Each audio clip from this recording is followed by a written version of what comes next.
اعوذ باللہ من الشیطان الرجیم بسم اللہ الرحمن الرحیم۔ ابن شہاب نقل کرتے ہیں کہ آپ صلی اللہ علیہ وآلہ وسلم نے وحی کے رک جانے کے زمانے کے حالات بیان کرتے ہوئے فرمایا کہ ایک روز میں چلا جا رہا تھا کہ اچانک میں نے آسمان کی طرف ایک آواز سنی اور میں نے اپنا سر آسمان کی طرف اٹھا لیا۔ دیکھتا ہوں کہ وہی فرشتہ جو میرے پاس غار حرا میں آیا تھا وہ آسمان اور زمین کے بیچ میں ایک کرسی پر بیٹھا ہوا ہے۔ میں اس سے ڈر گیا اور گھر آنے پر میں نے پھر کمبل اوڑھنے کی خواہش ظاہر کی۔ اس وقت اللہ پاک کی طرف سے یہ آیت نازل ہوئی، اے لحاف اوڑھ کر لیٹنے والے اٹھ کھڑا ہو اور لوگوں کو عذاب الہی سے ڈرا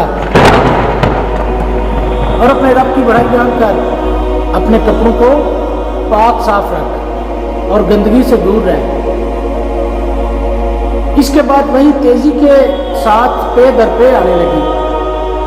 اس حدیث کو یحییٰ بن بقیر کے علاوہ لیث بن سعد سے عبداللہ بن یوسف اور ابو صالح نے بھی روایت کیا ہے، اور عقیل کے علاوہ زہری سے ہلال بن رواد نے بھی روایت کیا ہے۔